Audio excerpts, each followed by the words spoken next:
नमस्कार। विद्यार्थी वर्ल्ड में फिर एक बार आपका हार्दिक स्वागत है। दोस्तों, जो सीरीज़ हमने चालू किया है यूपी टेट और सी टेट के लिए, आपको जानकर खुशी होगी। उस सीरीज़ में हमने पिछले वर्ष आए हुए सभी प्रश्नों को, जो कि बार बार रिपीट होते हैं, हमने उसमें संकलन किया है।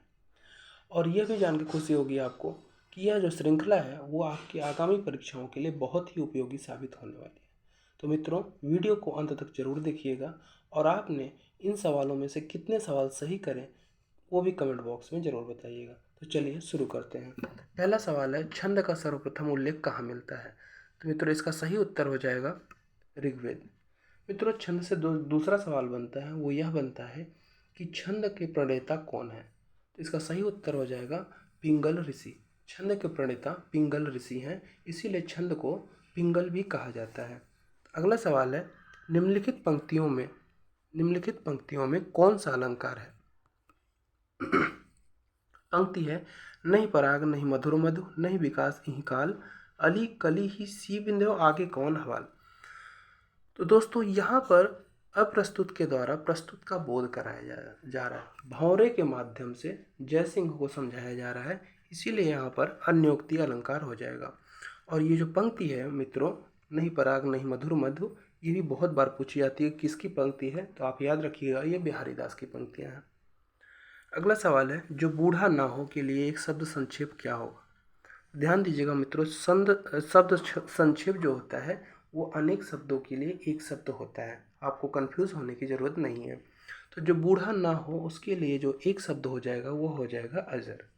अगला सवाल है कि नीचे दिए वाक्यों में से रिक्त स्थानों की पूर्ति करने के लिए 4 विकल्प दिए गए हैं, उपयुक्त विकल्प का चयन करिए। इसमें रिक्त स्थान की पूर्ति करनी है। पहला सवाल है, सत्य और अहिंसा का, फिर बीच में खाली स्थान है और संबंध है। तो इसमें सही विकल्प जो हो जाएगा वो हो जाएगा घनिष्ठ। सत्य और अहिंसा का घनिष्ठ संबंध है। अगला सवाल है, हम भारतीय का कर्तव्य है कि भारत की ... रक्षा करें। तो इसमें क्या हो जाएगा? भारत की अस्मिता की रक्षा करें। अगला सवाल है, हमारी कामनाएं कभी नहीं होती, हम लोग ही जीर्ण हो जाते हैं। इसमें सही जो विकल्प हो जाएगा वो हो जाएगा बूढ़ी। हमारी कामनाएं कभी भी बूढ़ी नहीं होती, हम लोग ही जीर्ण हो जाते हैं। जो अगला निर्देश है वो 82 से 84 नंबर के सवाल के लिए है और निर्देश है कि निम्नलिखित प्रत्येक वाक्यांश के लिए दिए गए 4 विकल्पों में से सही शब्द चुनिए। यह भी अनेक शब्दों के लिए एक शब्द ही है। यह जिसका संबंध इस लोक से हो उसे क्या कहेंगे? तो जिसका संबंध इस लोक से हो उसे ऐहिक कहेंगे। अगला सवाल है, जो कहा ना जा सके। तो जो कहा ना जा सके उसके लिए एक शब्द हो जाएगा मित्रों अकथनीय। जो कहा ना जा सके वो अकथनीय होता है। अगला सवाल है, जो अपनी बात से ना टले। तो मित्रों, जो अपनी बात से ना टले उसको अटल कहते हैं। जो अपनी बात से ना टले उसको अटल कहते हैं। अगला सवाल है, निर्देश दिया हुआ 85 से 87 के लिए कि निम्नलिखित प्रत्येक वाक्यांश के लिए दिए गए 4 विकल्पों में से सही विकल्प का चुनाव करिए। तो विकल्प, ये जो सवाल है वो है जिसका कहीं कोई अंत ना होता हो। तो जिसका कहीं कोई अंत ना होता हो उसको अनंत कहते हैं। मित्रों, इस सीरीज़ में ज़्यादातर अनेक शब्दों के लिए एक शब्दों को ही दे दिया है। जिसका वर्णन वाणी द्वारा ना हो सके उसे क्या कहते हैं? उसको अनिर्वचनीय कहते हैं। जिसका वर्णन वाणी द्वारा ना हो सके उसे अनिर्वचनीय कहते हैं। अगला सवाल है, जिसे बुलाया ना गया हो। महत्वपूर्ण सवाल है मित्रों, यहाँ पे बहुत कन्फ्यूज़न होगा। इसका सही उत्तर बताइए आप ही लोग। चलिए, जिसे बुलाया ना गया हो उसे अनाहूत कहते हैं, जबकि जो जिसके आने की तिथि निश्चित नहीं होती उसको अतिथि कहते हैं, और जो आया हुआ होता है उसको आगंतुक कहते हैं। अगला सवाल है, परमौसद का संधि विच्छेद क्या होगा? पहली ही कक्षा में मैंने इस सवाल को कराया था। मित्रों, परमौसद में स्वर संधि है। स्वर संधि में कौन सी संधि है? स्वर संधि में परमौसद में वृद्धि स्वर संधि है। परम धन औसत से मिलकर परमौसद बना है, इसमें वृद्धि स्वर संधि है। अगला सवाल है, चरण कमल बंदौ हरिराई में कौन सा अलंकार है? आपको ध्यान देने की जरूरत है मित्रों। यहाँ पर जो कमल है उसको चरण मान लिया गया है, यह चरण को कमल मान लिया गया है। यहाँ रूपक दे दिया गया है, चरण को कमल के रूप में देखा जा रहा है। यहाँ पर रूपक अलंकार हो जाएगा, क्योंकि कह रहा है कि चरण रूपी कमल या कमल रूपी चरण, कमल रूपी चरण की हम बार बार वंदना करते हैं, इसलिए यहाँ पर रूपक अलंकार हो जाएगा। 3 बेर खाती थी, वे 3 बेर खाती है, वे कौन सा अलंकार हो जाएगा? तो मित्रों आपको पता होना चाहिए कि जहाँ पर शब्द की आवृत्ति होती है और शब्द का अर्थ भी बदल जाता है, वहाँ पर यमक अलंकार हो जाता है। यहाँ पर 3 बेर का मतलब एक तो बेर हो गया खाने वाला, और जो दूसरा बेर आया है वो प्रहर का अर्थ दे रहा है, अर्थात वो 3 बेर में 3 बेर खाती थी, 3 प्रहर में 3 बेर खाती थी। यहाँ पर यमक अलंकार हो जाएगा। एक यमक अलंकार का और भी बहुत महत्वपूर्ण उदाहरण है, जिसको कहते हैं कनक कनकती सौगुनी मादकता अधिकार। यहाँ पर भी यमक अलंकार होता है। मित्रों अगला सवाल है, विद्वान का स्त्रीलिंग है। तो आपको पता होना चाहिए कि विद्वान का स्त्रीलिंग विदुषी होता है। अगला सवाल है, निम्नलिखित में से कौन सा शब्द नित्य एक वचन के रूप में प्रयोग होता है? तो इसका सही उत्तर हो जाएगा मित्रों जनता। जनता जो है वो हमेशा एक वचन के रूप में प्रयोग होती है, जबकि जो दर्शन है वो हमेशा बहुवचन के रूप में प्रयोग होता है। नेता एक वचन और बहुवचन दोनों में प्रयोग होता है, क्योंकि नेता और नेताओं, इसका बहुवचन नेताओं होता है, कवि का बहुवचन कवियों होता है, जबकि जनता का कोई बहुवचन नहीं होता है। जनता हमेशा एक वचन में प्रयोग होती है। अगला सवाल है, कहत नटत रीझत खिजत मिलत खिलत लजियत भरे भुवन में करत है नैननु ही सोबात, उपरोक्त पंक्तियों में कौन सा रस है? तो दोस्तों आपको पता होना चाहिए कि जहाँ पर मिलन हो, मिलन की संभावना हो, चाहे वो प्रत्यक्ष रूप से चाहे अप्रत्यक्ष रूप से, वहाँ पर श्रृंगार रस होता है। तो यहाँ पर एक ही भवन में नायक और नायिका हैं, दोनों नैनों में ही बात कर रहे हैं, इसलिए यहाँ पर मिलन की संभावना है या दोनों एक दूसरे से मिल रहे हैं, तो यहाँ पर श्रृंगार रस हो जाएगा। अगला सवाल है, श्रृंगार रस का स्थायी भाव क्या है? तो मित्रों इसमें कुछ बताने की जरूरत है ही नहीं, श्रृंगार रस का स्थायी भाव रति होता है। अगला सवाल है, शिल्पगत आधार पर दोहे से उल्टा छंद कौन सा है? तो दोहे का उल्टा होता है सोरठा, दोहे का उल्टा होता है सोरठा। मित्रों अगर वीडियो आपको पसंद आ रहा हो तो वीडियो को प्लीज़ लाइक कर दीजिए और चैनल को सब्सक्राइब करके बेल आइकन को दबा दीजिए, ताकि चैनल से आने वाला कोई भी नोटिफिकेशन सबसे पहले आप तक पहुंच सके। यहाँ पर निर्देश दिया गया है प्रश्न संख्या 96 से 97 के लिए कि निम्नलिखित शब्दों के विलोम के चयन के लिए 4 विकल्प दिए गए हैं, उपयुक्त विकल्प का चयन करिए। यहाँ पर विलोम शब्द पूछ रहा है राजतंत्र का सही विलोम क्या होगा?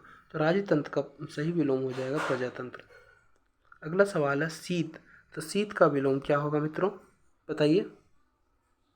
शीत का विलोम हो जाएगा उष्ण। अब आप लोग कहेंगे सर शीत का विलोम गर्म भी हो सकता है, गर्मी भी हो सकता है। नहीं मित्रों, विलोम में एक चीज़ ध्यान देने वाली होती है कि विलोम शब्द जिस जाति का है, जिस प्रकार का है, उसका विलोम उसी जाति का होना चाहिए। जैसे शीत जो है आप देखेंगे तत्सम शब्द है, शीत तत्सम शब्द है, इसका विलोम भी तत्सम ही होगा। शीत विलोम, जो शीत है वो तत्सम शब्द है, इसलिए शीत का विलोम भी तत्सम ही होगा, तो शीत का विलोम उष्ण हो गया। अगला सवाल है, दोस्तों आप लोग देख पा रहे होंगे कि यहाँ पर जो सवाल है वो पैराग्राफ से दिया गया है। तो आज हम पैराग्राफ हल करने का सबसे सटीक तरीका आपको बताएंगे, समय भी कम लगेगा, सवाल भी गलत नहीं होगा। तो यहाँ पर दिया है 98 से 100 तक के सही उत्तर प्रत्येक प्रश्न के नीचे दिए गए संभावित उत्तरों में से चुनकर दीजिए। तो यहाँ पर पैराग्राफ है दिया हुआ, उसके नीचे सवाल दिया हुआ है, इतना लंबा सा पैराग्राफ है, उसके 3 सवाल दिए हुए हैं। तो इसका जो सही तरीका होता है हल करने का कि सबसे पहले हम लोग सवाल को पढ़ लेते हैं, पैराग्राफ पढ़ने से पहले सवाल पढ़ लेते हैं, उसके बाद पैराग्राफ पढ़ेंगे, जल्दी से जल्दी पैराग्राफ हल हो जाएगा। तो सवाल हम लोग देखते हैं। पहला सवाल है, अजैविक पर्यावरण का एक उदाहरण है। मतलब ये पूछ रहा है कि जो अजैविक पर्यावरण होता है उसका उदाहरण क्या है। ठीक, दिमाग में बैठ गया। दूसरा सवाल है, सभी प्राणी जैविक पर्यावरण के अंतर्गत क्यों आते हैं? दूसरे सवाल में पूछ रहा है जैविक पर्यावरण के अंतर्गत प्राणी क्यों आते हैं। और तीसरा सवाल पूछ रहा है आजकल गर्मी बढ़ते जाने का क्या कारण है। गर्मी बढ़ने का कारण पूछ रहा है, गर्मी बढ़ने का कारण पूछ रहा है, और ये विकल्प दिया हुआ है। तो चलिए शुरू करते हैं, पैराग्राफ अब पढ़ते हैं। पैराग्राफ है मित्रों कि हम अपने दैनिक जीवन में अपने चारों तरफ हजारों चीज़ें देखते हैं। इनमें पेड़ पौधे, नदियाँ, पहाड़, खेत, पशु पक्षी, दुकानें, कारें, बसें आदि हैं। इन सभी जीवित और जड़ चीज़ों से निर्मित वातावरण में हम रहते हैं। इसको कहते हैं पर्यावरण। हमारे पर्यावरण को दो भागों में विभाजित किया जा सकता है, जैविक पर्यावरण और अजैविक पर्यावरण। अब ध्यान दीजिएगा मित्रों, यहाँ से पहले सवाल का उत्तर मिलने वाला है। जमीन, पानी और हवा, इन सब को हम अजैविक पर्यावरण कहते हैं। और पहला सवाल क्या था? अजैविक पर्यावरण का एक उदाहरण क्या है? तो उसमें दिया है जमीन, पानी और हवा को अजैविक कहते हैं। यहाँ पर जमीन, पानी, हवा में से कोई एक विकल्प दिख रहा है क्या? हाँ दिख रहा है, सी वाला। तो सी वाला सही हो गया। अगला सवाल क्या है? प्राणी जैविक पर्यावरण के अंतर्गत क्यों आते हैं? एक सवाल तो हमें मिल गया। दूसरा सवाल हम लोग देखते हैं। जैविक पर्यावरण के अंतर्गत सभी प्राणी आते हैं। जैविक पर्यावरण के अंतर्गत सभी प्राणी आते हैं। हम इस ज़मीन पर घर बनाकर रहते हैं, पानी पीते हैं, भोजन करते हैं, हवा में सांस लेते हैं। इससे सभी प्राणियों का जीवन संभव होता है। चलिए अब देखते हैं इसका आंसर क्या होना चाहिए। सभी प्राणी जैविक पर्यावरण के अंतर्गत क्यों आते हैं? वे चल फिर सकते हैं, उनका अस्तित्व है, उनका जीवन है, उनका अपना रंग रूप होता है। तो इसका सही उत्तर हो जाएगा मित्रों, उनका जीवन है। अब देखें कहाँ ये लिखा हुआ है, तो यहाँ पे देखिए लिखा हुआ है इससे सभी प्राणियों का जीवन संभव होता है। चूँकि जीवन संभव होता है इसलिए वे जैविक प्राणी होते हैं।